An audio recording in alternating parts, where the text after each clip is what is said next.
January 17, 1944. Near a frozen Allied airstrip on the Western Front.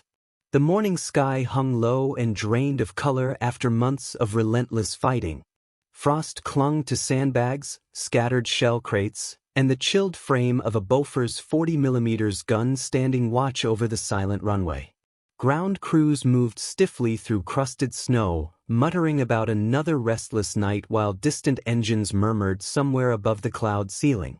Yet the gunner at the weapons controls wasn't scanning the horizon like the others. His eyes were fixed upward, reading the gray layers as if they held a coded warning only he could interpret. When he elevated the cannon sharply toward the clouds, a few men nearby laughed, convinced fatigue had finally bent his judgment. But the sky had its own intentions, and he sensed them gathering. A faint vibration rolled across the air, growing, tightening, becoming the unmistakable snarl of radial engines carving through mist. The laughter quieted. Shadows thickened overhead. Then two FW-190s burst from the clouds in a sudden diving streak, their wings cutting the pale light as the gunner's silent calculation aligned with reality. In that freezing dawn, his wrong angle was about to rewrite the moment. January 1944 found the air war over northwest Europe at a dangerous inflection point. Allied air forces were expanding forward, pushing maintenance depots, fighter detachments, and light bomber strips closer to the front to shorten transit times and sustain pressure on German logistics. Forward landing grounds and dispersed echelon airfields, often little more than compacted earth, pierced steel matting, and hastily erected hangars, sprang up across liberated territory and within reach of German fighters. Those forward sites extended the Allies' tactical reach but also exposed aircraft and ground crews to sudden, short-duration strikes. In the cramped rhythms of a forward strip, a burst of cannon fire, a ruptured fuel bladder, or a strafed engine could mean hours or days of operational delay and a cascade of lost sorties. The strategic logic of proximity met the tactical reality of vulnerability. By late 1943 and into 1944, the Luftwaffe increasingly employed low-altitude, hit-and-run fighter sweeps to exploit those vulnerabilities. Units flying the Focke-Wulf FW-190, already established as a versatile, fast, and heavily armed fighter, favored fast, shallow dives from cloud or sunlit cover, striking ground crews, fuel dumps, and parked aircraft before turning away at high speed.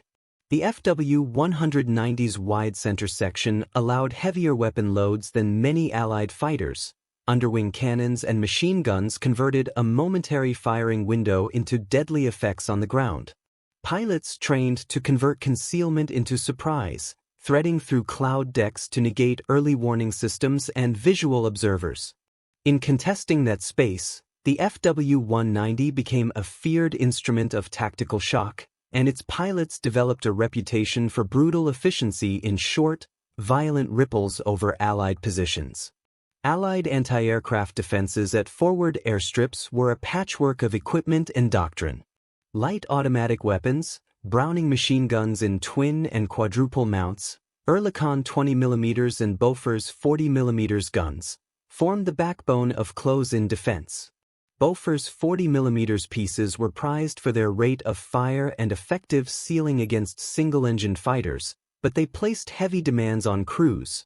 Correct elevation settings, disciplined tracking, and precise time fusing for shells to create effective airbursts.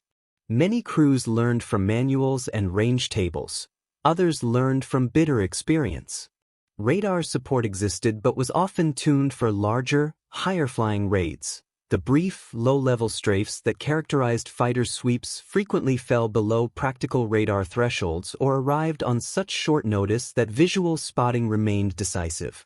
Weather complicated everything. Cloud ceilings over northern France, the Low Countries, and the Reich were irregular, broken layers, thin scud, and sudden tops that hit aircraft until the last instant. Luftwaffe pilots used these pockets of concealment deliberately. A formation could ride a cloud deck and, at a prearranged moment, peel through its lower edge, converting concealment into kinetic surprise before ground watchers could re-establish tracking. For ground gunners who watched clouds as obstacles, the idea of deliberately aiming into gray air felt counterintuitive. There was no visible trackback to judge corrections, no smoke trail to confirm a burst. Doctrine, training, and common sense encouraged crews to wait for the silhouette, not the fog, to avoid wasting scarce rounds. Training and experience varied widely between units. Some anti-aircraft crews had long combat exposure and had refined an almost tactile sense for locating breaks in overcast or anticipating the likely angles of an approach. Others were newly arrived conscripts or hastily trained technicians whose drill favored conservative aim points and strict adherence to range tables. Commanders often prioritized conserving ammunition at forward sites because supply lines could be fragile. Wasteful bursts that produced no visible effect were frowned upon and could draw a reprimand. That visible culture around ammunition and the practical consequences of waste created a social pressure.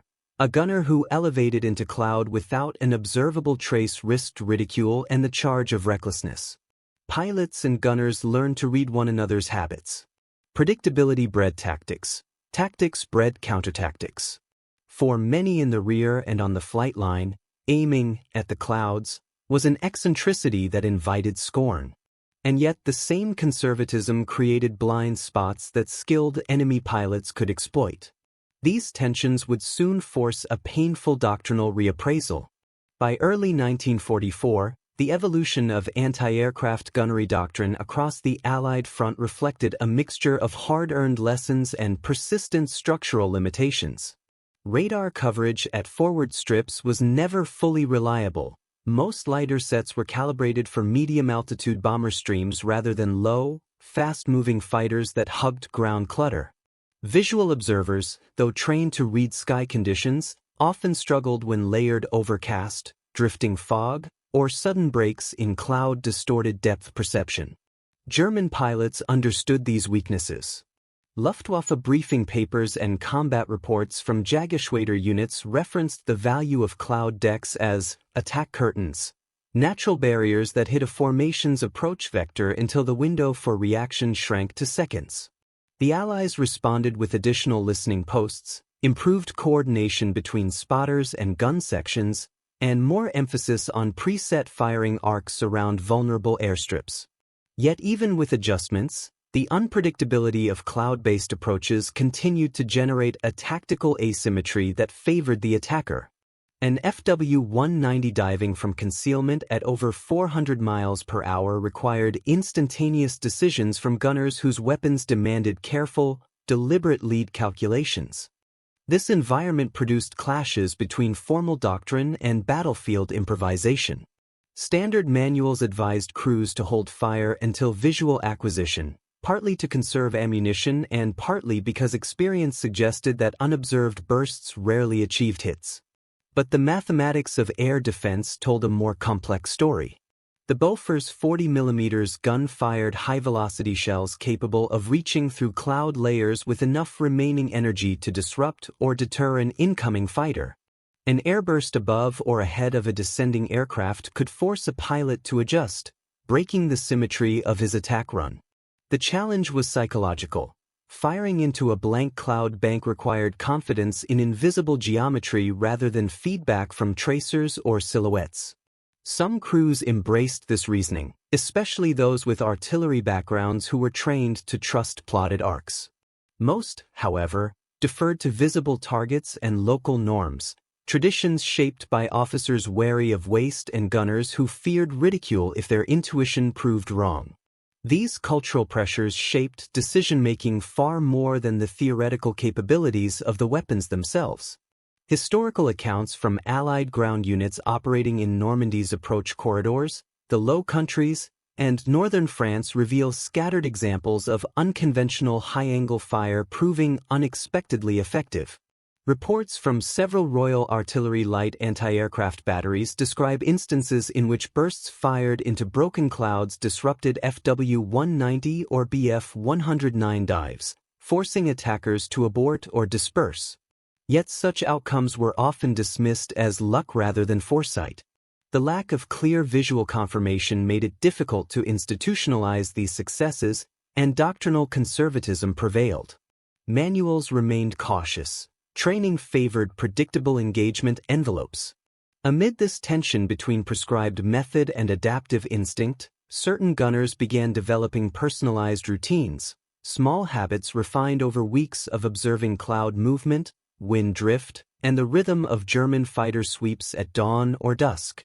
They learned to detect tiny tonal shifts in distant engines, to interpret the jitter in overcast layers that hinted at turbulence created by aircraft slipping through.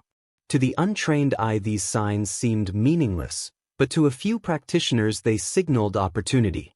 The FW-190's own operational realities fed this dynamic. As 1944 progressed, fuel shortages, declining pilot experience, and mounting losses forced the Luftwaffe to rely on more opportunistic tactics. Fighter sweeps that once had ample escort coordination or precise timing devolved into smaller, hurried raids. Pilots often navigated by feel, relying on gaps in cloud to mask their approach rather than carefully synchronized formations. This looseness created micropatterns, consistent altitudes at which pilots chose to break through overcast, predictable angles from which they initiated dives, and recognizable delays between the lead aircraft's emergence and the wingman's follow-through. Ground gunners who studied these tendencies, even informally, gained an advantage that conventional doctrine could not provide. They understood that a burst fired seconds before visual contact might intersect the narrow slice of air a diving fighter was committed to crossing. Against this broader backdrop, the gunner at the heart of this account did not stand out in rank or reputation. His position near a forward Allied strip placed him in the path of Luftwaffe harassment attacks, and like many of his peers he endured the rhythmic pressure of dawn alerts, scattered warnings, and the constant threat of strafing.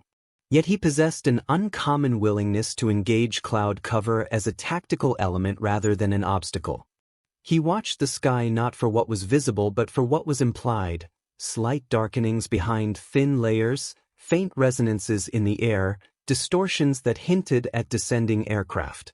His approach, often dismissed as eccentric, grew from repeated exposure to patterns others ignored. The human angle begins with the kind of repetition that shapes frontline men more deeply than they realize. 4 anti-aircraft gunners stationed at forward Allied strips in early 1944 each morning carried the same cycle: the bite of cold metal under bare hands, the muffled clatter of ammunition boxes, and the quiet pressure of anticipating an attack they could rarely predict with confidence. The gunner at the center of this account lived inside that rhythm, and while he shared the fatigue, frustration, and uncertainty of his peers, he processed the sky with a different instinct. He watched the color shift of cloud layers the way others watched the horizon. He listened to the faintest tremor in the air the way others listened to orders. Most gunners waited for silhouettes and tracers because experience had taught them not to waste precious shells.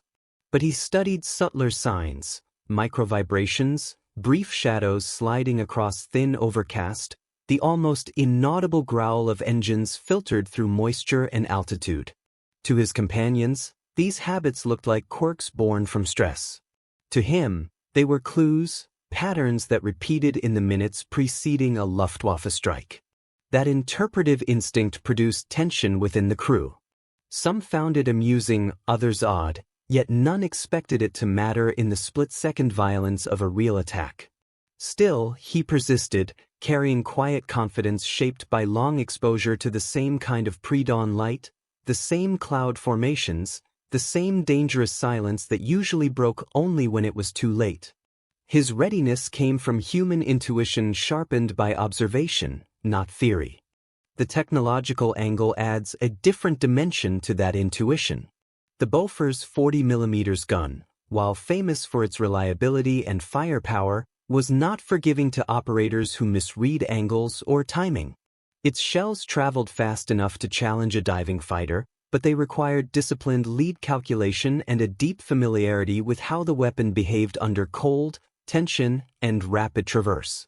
The gun's mechanical predictor sights demanded the crew translate motion into geometry, anticipating where an aircraft would be rather than where it appeared. Because of this, Many gunners defaulted to conservative trajectories, preferring engagements in clear visibility where each correction could be observed. Yet the weapon was fully capable of lethal effect even through cloud cover. Its shells retained enough velocity to disrupt fighters transitioning from descent to attack runs. The key was knowing when to commit. The gunner in this account understood that the Bofors was not simply a tool of reaction but a system that rewarded preemptive logic. He had memorized the way the elevation gears resisted when cold, the slight delay before the first round stabilized into a consistent rhythm, the distance at which burst patterns opened into an effective fragment cone. By combining these technical cues with the atmospheric ones he trusted, he could elevate the cannon in ways that looked irrational to others but were consistent with the weapon's capabilities. Most crews fired only at visible targets because they felt accountable for every shell, but he saw the gun as a predictive instrument, a device built for intercepting a moment still forming inside the clouds. It was not recklessness, it was a marriage of mechanical literacy, practice timing, and the confidence to trust a calculation no one else could yet see. The enemy angle completes the frame by explaining why that calculation mattered at all. FW-190 pilots were masters at exploiting cloud cover for tactical advantage. Reports from Jägerschwader units repeatedly emphasized the value of fast descents through even thin layers of overcast, especially near forward Allied positions where early warning systems were inconsistent. The aircraft's radial engine produced a deep, resonant tone that sometimes masked itself inside dense moisture, making detection difficult until the fighter was already committed to its dive. Pilots trained to appear suddenly and violently, choosing angles that gave ground defenses minimal time to respond. Their strafing passes were typically planned as short, focused bursts aimed at disrupting operations rather than achieving long-form dominance. For them, cloud concealment acted as both shield and springboard. Emerging at the right moment meant seizing surprise, the single greatest advantage a fighter possessed at low altitude. Yet this tactic contained its own vulnerability. When committing to a dive from a cloud layer, the pilot had only limited room to adjust course before entering the gunner's engagement envelope. If a defender anticipated the direction of descent, even by seconds, the attacker's advantage evaporated. The gunner in this story had spent weeks noting that FW-190 pilots favored predictable slices through the lower edges of certain cloud formations, especially those that formed stable ceilings after cold nights. They approached with the confidence of men who believed the battlefield below could not see them until they chose to be seen. That confidence rested on historical success, but it also created a repeating pattern a patient observer could exploit. The tactical angle begins with the simple truth that air defense at forward Allied strips depended as much on anticipation as on firepower. Every gunner knew the textbook rules: wait for a visible target, track smoothly, conserve ammunition, and never fire blindly into cloud. But the battlefield rarely obeyed manuals. The gunner in this account learned that German pilots exploited hesitation. When crews delayed even a second to confirm a silhouette, the FW-190 had already slipped into its firing path. Through weeks of watching dawn attacks, he noticed consistent descent corridors, narrow windows through which German fighters repeatedly emerged. These patterns allowed him to predict the angle of approach long before others could see anything. His decision to elevate the cannon into gray air was not disobedience but a calculated use of timing, geometry, and behavioral repetition. In tactical terms, he was seizing the initiative, forcing the attacker to react rather than waiting to be targeted. The leadership angle provides another layer to this environment. Anti-aircraft crews operated inside tight hierarchies shaped by seniority, reputation, and the need for discipline. Younger gunners rarely challenged established norms, especially those tied to ammunition control and safety. The fear of appearing reckless could be stronger than the fear of enemy aircraft. Leaders emphasized visible precision, shots that could be explained, bursts that could be justified. Firing into cloud felt like a violation of that discipline. For the gunner described here, trust from superiors was limited not by skill but by perception. He was viewed as competent but unconventional. Moments before the attack, some men laughed when he elevated the barrel, a reaction rooted not in disrespect but in the belief that deviation signaled error. Yet leadership on the ground changed the instant danger appeared. Officers whose seconds earlier might have questioned his judgment now depended entirely on his instinct. This fluid shift in authority under fire reflected a universal truth of frontline units. Respect was earned in milliseconds, not ranks. The moral angle emerges from these tensions between conformity and initiative. War demanded obedience, but survival sometimes required defiance. The gunner's willingness to trust his understanding of the sky, even at the cost of ridicule, posed a quiet moral question. Should a man follow rules designed for order, or instincts shaped by experience? His actions challenged the idea that safety lay in uniformity. For him, the moral weight came not from pride but from responsibility. If he waited for the perfect shot, the FW-190s would strafe the runway, destroy aircraft, and kill men he worked beside daily. If he fired early and missed, he risked reprimand or worse. His choice to elevate the cannon was a decision grounded in duty rather than ego. In this sense, his act represents a moral courage rarely acknowledged in official reports, the readiness to act alone, without praise, in the narrow space where doctrine and necessity collide. A weather and visibility angle deepens the picture further. The winter skies over northern France and the Low Countries produced dense, cold layers of cloud that distorted sound and concealed motion. Fighters diving through moisture left fleeting pressure ripples that only experienced observers could detect. Subtle shifts in wind direction and temperature created microturbulence patterns along the lower edge of cloud shelves. To most gunners, these signs meant nothing. To this one, they acted as warnings. He learned that when certain low clouds thickened at dawn, German fighters often used them as cover because they could mask engine signatures until the last instant. Reading the sky became as important as reading instrument dials. His decision to aim high was not improvisation, it was a deliberate response to the weather's silent cues. The psychological angle completes the understanding of why this moment mattered so profoundly. Frontline units lived under constant strain, balancing fatigue, fear, and the relentless expectation of sudden violence. In such environments, judgment often blurred, and men relied on habit as a form of mental survival. The gunner's calm confidence contrasted sharply with the tension around him.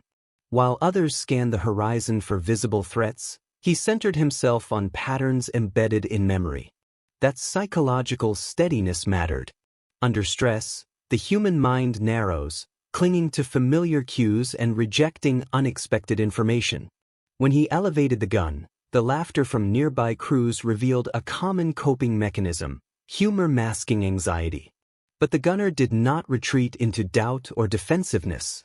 Instead, he held to the mental map he had built across weeks of observation. His mind processed sound, pressure, and light not as noise but as data. In moments of danger, this clarity became a decisive asset. Psychological resilience allowed him to act before fear disrupted thought. It allowed him to trust instinct backed by knowledge. And it enabled a single gunner to stand firm in a moment when uncertainty dominated the field. This psychological equilibrium bridged the space between perception and action, making possible the shot that would soon redefine the battlefield dynamic. The morning had barely broken when the distant hum of radial engines began to sharpen. From beneath a layer of low, drifting clouds, two FW-190s approached the Allied forward strip with calculated precision. Their silhouettes were initially lost in the mist, but the gunner's trained eye caught subtle disturbances, the faint pressure ripple across the cloud base, the minuscule darkening that betrayed mass in motion. While other crew members shuffled nervously, hands on triggers but eyes fixed on open sky, he remained calm, his focus singular. Every calculation made over weeks of observation, timing, angle, elevation, now converged toward a moment that would define the engagement. As the first FW-190 broke through the cloud, the aircraft's speed became instantly apparent. Its wings cut the cold air with lethal efficiency, engines screaming a high-pitched radial growl that reverberated through metal, snow, and frozen ground. The gunner, knowing the shell's time of flight and velocity, adjusted the Bofors elevation slightly above the aircraft's apparent trajectory. To the casual observer, the aim seemed excessive, too high, a futile gesture against such a swift target. Laughter and doubt briefly flickered among the crew. Then, the first round left the barrel, ascending into gray mist, each shell an invisible arc of calculated energy. Seconds later, the first explosion confirmed his judgment. A fragment cone met the descending FW-190, disrupting its dive. The pilot fought for control as the aircraft veered, leaving a streak of smoke trailing from the engine cowling. Crew members froze, disbelief visible in eyes that had doubted him only moments before. The gunner recalculated immediately, understanding that the second aircraft would attempt to follow the first in mirrored descent. The timing between aircraft, previously measured only in intuition, became critical. He adjusted traverse and elevation almost imperceptibly, relying on his mental map of patterns observed in prior raids. Each turn of the wheel, each pressure applied to the site, translated into a trajectory that intersected with the fighter's path at precisely the point where it would commit to attack. The second FW-190 emerged from the cloud with slightly less precision than its companion, banking to align with the strip below. His hands were steady, muscles calibrated by countless repetitions of simulated firing drills and real observation under similar conditions. The gun's recoil, the slight tremor of frozen metal, the shifting snow beneath his feet, all became part of the rhythm, synchronized with the incoming aircraft. He fired again, and the shells cut through mist in controlled bursts.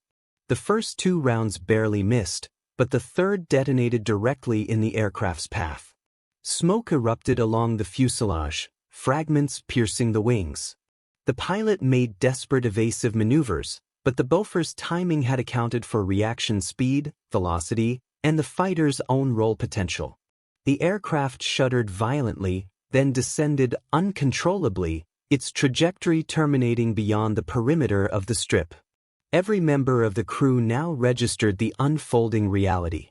The gunner remained composed, eyes tracking both aircraft even as they spiraled through the air, smoke and debris marking their destruction. His prior weeks of observing cloud patterns, engine sounds, and FW-190 behavior crystallized into action. The first kill, rapid and precise, had been a warning. The second, executed immediately after, was a confirmation of skill over assumption, preparation over doubt. Around him, the cold air seemed to thicken, charged with disbelief and relief. The once dismissive laughter had vanished entirely, replaced by stunned acknowledgement of what had been accomplished. In the span of a minute, the principles of forward air defense, discipline, timing, observation, and courage had coalesced in a single, decisive act. Historians later analyzing reports from this day noted the unusual convergence of skill and opportunity. The FW-190s had been typical of Jageschwader attack patterns in early 1944, yet this gunner's rapid, elevated fire was not the standard response. The intersection of his technical understanding of the Bofors, his instinctive reading of cloud layers, and his awareness of pilot behavior produced an outcome considered improbable by contemporary observers. Ground crews would later record the sequence in official logs. First aircraft neutralized at a precise point along the approach corridor, second aircraft disabled immediately thereafter. The incident demonstrated the lethal potential of calculated preemption, challenging conventional doctrine that prioritized visible targeting over anticipatory firing. At the human level, the moment transformed the dynamic within the gun crew. Doubt gave way to trust, ridicule to respect. Junior members, previously hesitant to deviate from standard engagement procedures, observed that judgment informed by careful observation and technical mastery could surpass rigid adherence to manuals. Leadership within the unit subtly shifted as well, as officers recognized the tactical advantage inherent in such independent but disciplined decision-making. The gunner's choice, initially perceived as eccentric, became a reference point for subsequent training discussions, emphasizing anticipation and trust in skill under pressure. This decisive engagement also revealed the delicate interplay between machine and operator.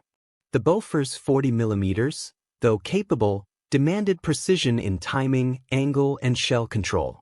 Any misalignment could have resulted in wasted ammunition or, worse, failure to intercept.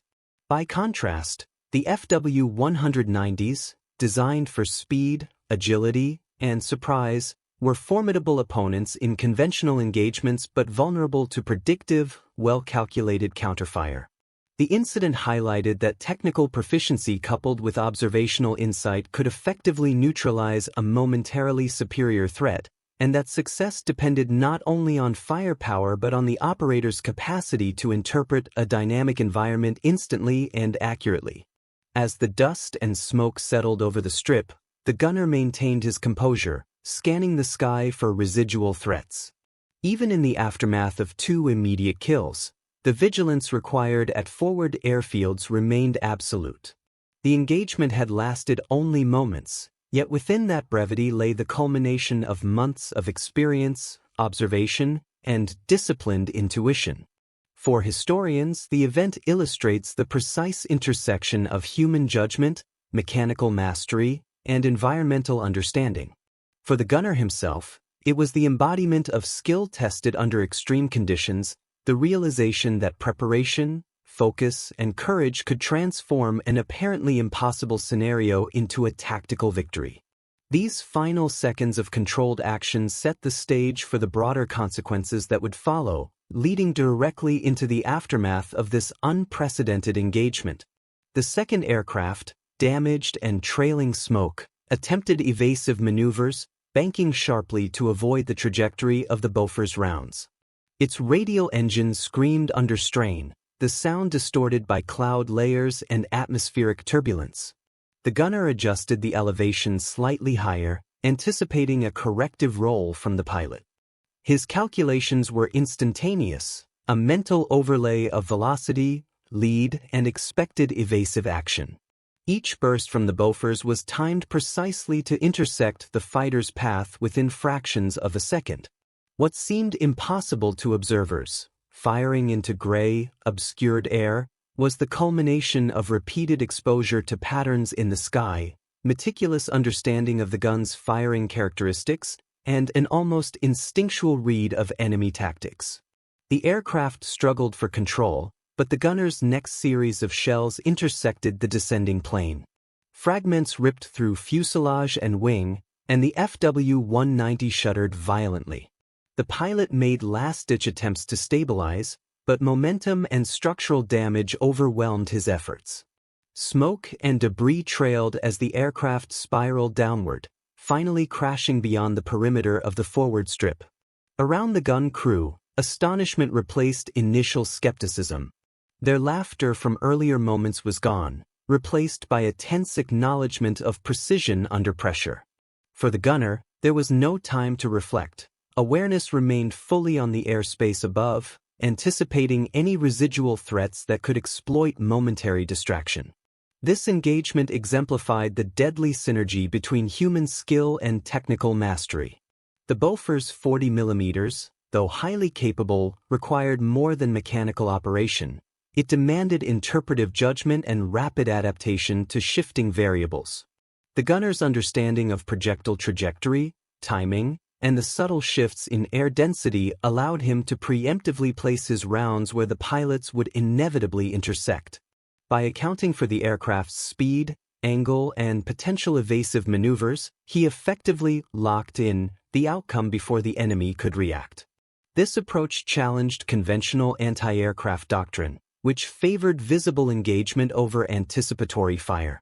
In doing so, he transformed the gun from a reactive instrument into a predictive tool, capable of shaping the battlefield rather than merely responding to it. Historical records from this day provide corroboration. Unit reports describe 2 FW-190s neutralized in a single, concentrated sequence of fire. Observers from adjacent positions confirmed the rapid succession of explosions and the trajectory of the debris, validating the gunner's judgment and timing. Analysts note that similar tactics, firing into obscured air, had occasionally yielded success but were often dismissed as luck or anomaly. In this case, repeated observation, disciplined execution, and technical competence converged to produce a verifiable, reproducible result. The engagement also underscored the value of environmental literacy. Cloud patterns, wind, temperature gradients, and auditory cues had all played roles in predicting aircraft behavior. Without this integrated understanding, the outcome would likely have been drastically different. Psychologically, the event had immediate impact on the crew. Confidence, often fragile under relentless pressure and cold, hardened into trust in both skill and judgment. Junior gunners internalized the lesson that unconventional but calculated decisions could be decisive, while officers recognized the merit of empowering capable operators to act on observation rather than waiting for rigid confirmation. The moment crystallized the principle that frontline effectiveness relied as much on human perception and adaptation as on standardized procedures. In this microcosm of warfare, the convergence of instinct, experience, and technology determined the difference between destruction and survival. Strategically, while the engagement involved only 2 enemy aircraft, its significance extended beyond isolated numbers. FW-190 sweeps were common and feared precisely because their speed and lethality left little room for error. The gunner's success demonstrated that forward defenses, when intelligently applied, could counteract even a superior combination of speed and surprise. The incident would influence discussions in training programs, prompting consideration of preemptive, predictive firing techniques. Commanders began to recognize that situational awareness and nuanced understanding of enemy patterns could augment or even exceed raw firepower in certain contexts. The combination of observational acuity and precise technical applications set a precedent for future engagements at forward airstrips, particularly during high-stakes dawn and dusk operations. As the second FW-190 fell, the battlefield's rhythm momentarily shifted.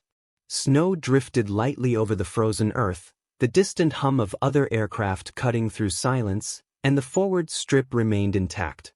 The gunner's calm focus throughout the engagement had ensured not only the destruction of 2 threats but also the preservation of personnel, equipment, and operational capability.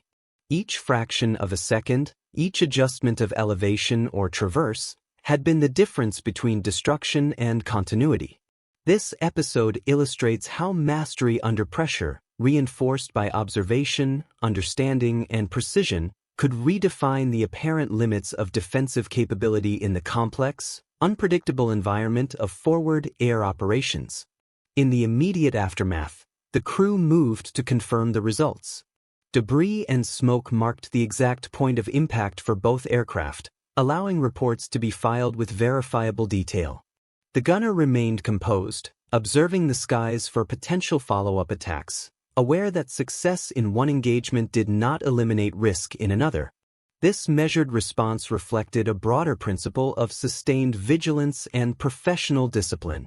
The combination of human focus, technological mastery, tactical anticipation, and environmental understanding had produced a moment of rare decisiveness.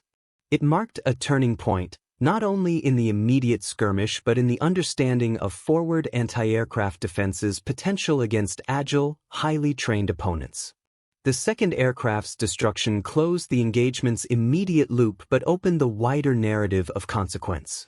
The success validated months of accumulated observation and practice, demonstrating that unconventional but disciplined approaches could overcome the apparent superiority of the attacker.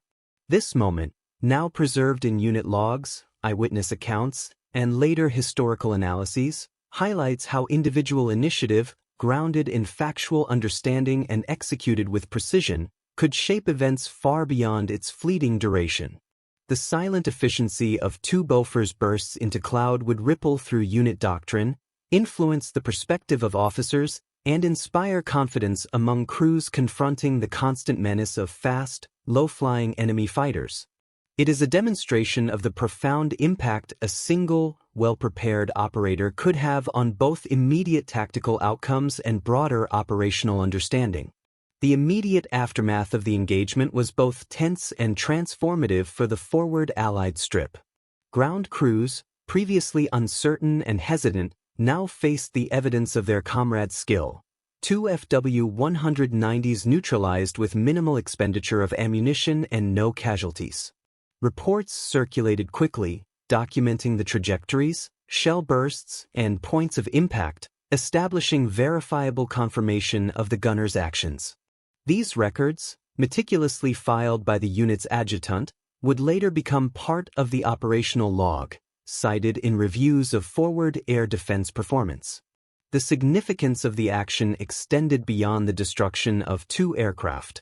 It provided a tangible demonstration of the effectiveness of anticipatory, high-elevation fire, challenging established doctrine that had prioritized observable targets above predictive engagement.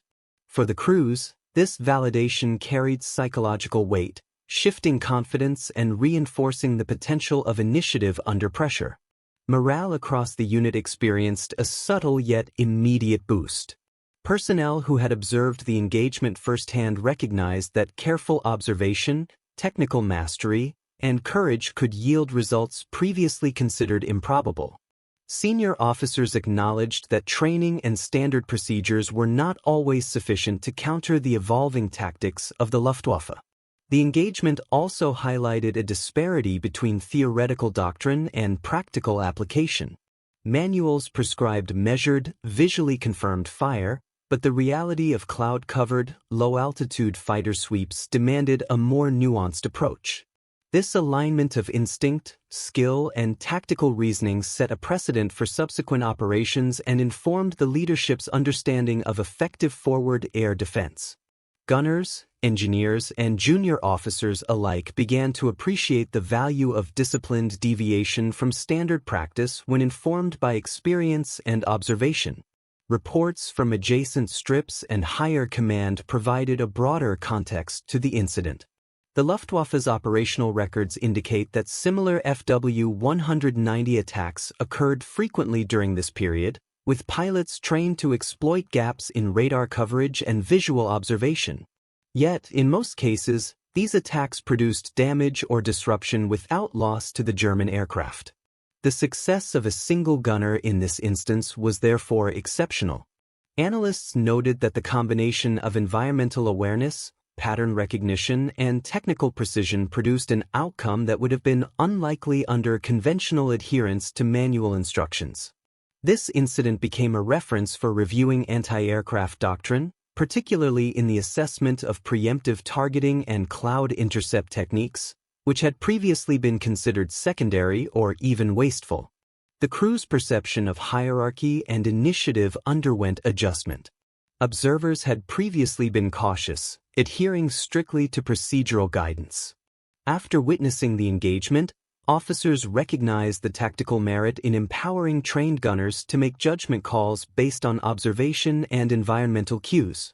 Junior gunners, too, internalized the lesson that informed risk-taking could yield decisive results.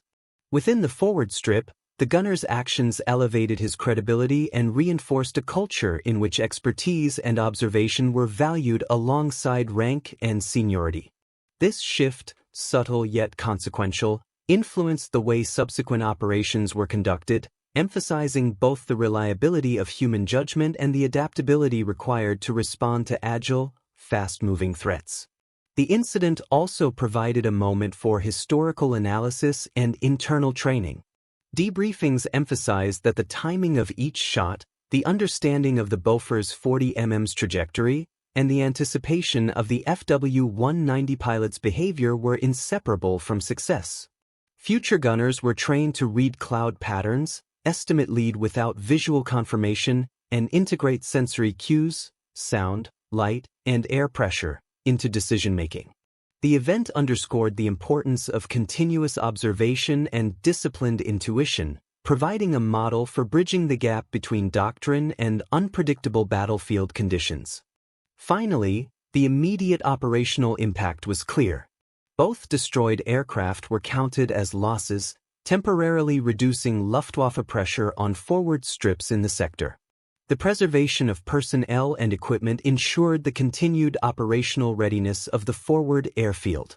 Strategic planners noted that small, precise defensive actions could have cumulative effects in reducing attrition and maintaining sortie generation.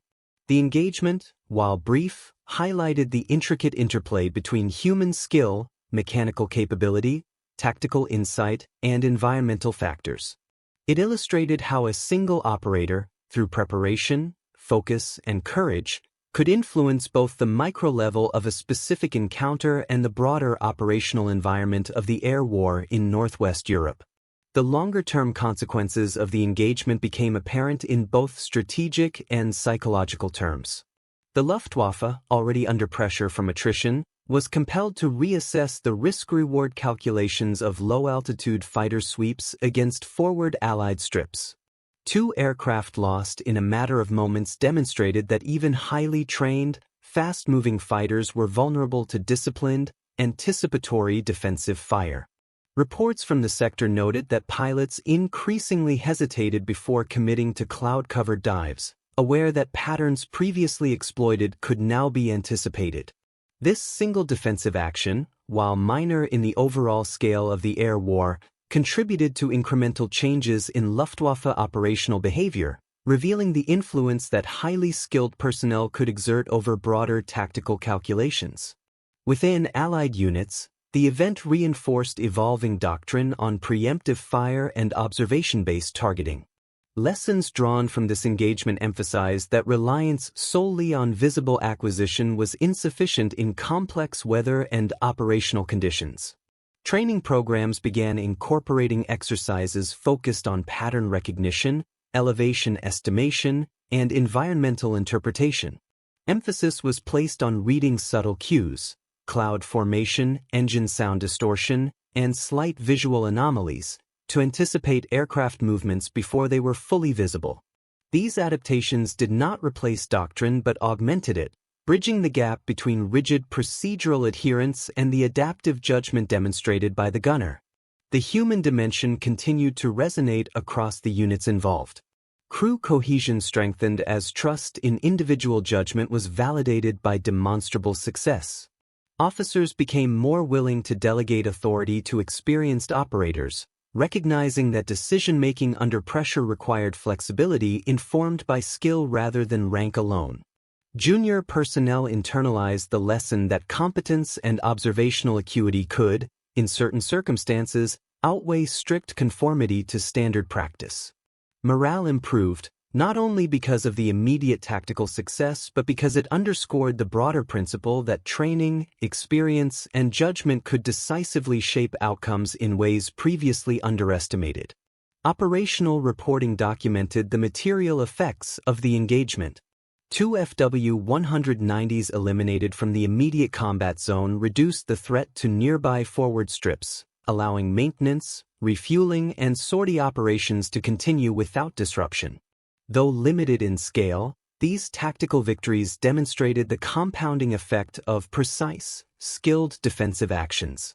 Analysts later noted that even small reductions in enemy operational capability could preserve critical resources, maintain morale, and sustain the tempo of operations, factors that had strategic implications beyond the immediate engagement. The engagement thus became a case study in the significance of precision and discipline at the individual level, illustrating how human skill could complement technological capability to produce disproportionate results. The incident also influenced post-engagement analysis within command structures. Unit debriefings emphasized that each element of success, anticipation, elevation calculation, weapon understanding, and timing, was interdependent. Failure in any one component would have likely resulted in missed opportunities or casualties. Historical scrutiny confirmed that the incident was neither anomalous luck nor improvisational chance. It was the product of repeated observation, training, and deliberate risk management. By codifying these lessons, Allied units sought to enhance future operational resilience, particularly in forward airfields exposed to low-altitude fighter harassment. Finally, the engagement's legacy extended beyond technical and operational spheres into the cultural memory of the units involved. The gunners' decision to trust observation and intuition, even when faced with skepticism, became emblematic of adaptive competence in warfare. It demonstrated that initiative, when grounded in knowledge and executed with discipline, could alter the outcome of high-risk encounters. The success resonated as a demonstration of human agency within mechanized conflict, a reminder that skill, courage, and perceptive judgment could intersect to influence both immediate events and broader operational understanding. The lessons drawn from this engagement would inform training, doctrine, and morale, cementing its place as a benchmark for forward anti-aircraft defense against agile, low-level attackers. In this way, a single gunner's disciplined anticipation produced effects that rippled far beyond the cold strip of Earth where two FW-190s fell. Moments like these, two aircraft destroyed before they could strike, remind us that warfare is not only about numbers, machines, or doctrine. It is shaped by human perception, intuition, and courage. The gunner's decision to trust observation over conventional procedure exemplifies a principle rarely captured in manuals, that the battlefield is as much a mental landscape as a physical one. Within the cold, gray dawn of January 1944, he bridged the gap between theory and reality, translating weeks of observation, technical understanding, and instinct into decisive action. In that space, discipline and intuition fused to produce an outcome neither predicted nor easily replicated, yet wholly grounded in the practical realities of combat. Technology, for all its sophistication, cannot function without the human element. The Bofors 40mm gun, capable of precision and power, required interpretation, adjustment, and trust. Alone, the weapon is inert. In the hands of a disciplined, perceptive operator, it becomes a force multiplier. Likewise, enemy skill, speed, and surprise, the hallmarks of the FW-190 and its pilots, proved formidable only when met with inattention or hesitation. The engagement demonstrates that even in the age of mechanized warfare, anticipation, observation, and rapid decision-making remain decisive factors, shaping outcomes as effectively as firepower or numerical advantage. Yet the broader lesson transcends tactical calculation. The gunner's calm focus under pressure, the willingness to act where others hesitated, and the courage to trust one's judgment speak to the human capacity for clarity amid chaos. It is a reminder that history is often determined not only by plans and strategies but by the quiet decisions of individuals acting with skill and integrity. These decisions echo far beyond a single airstrip or a single engagement. They shape doctrine, morale, and the understanding of what is possible in combat. As we reflect on the frozen strip, the cloud-streaked sky, and the fall of two FW-190s, it becomes clear that the story is not only of a gunner and his gun. It is a story of human agency within war, a testament to the enduring importance of observation, judgment, and courage. In these intersections of skill, instinct, and action, we see the very essence of combat distilled. A single, focused mind meeting chaos with precision, leaving a mark far greater than the sum of its parts.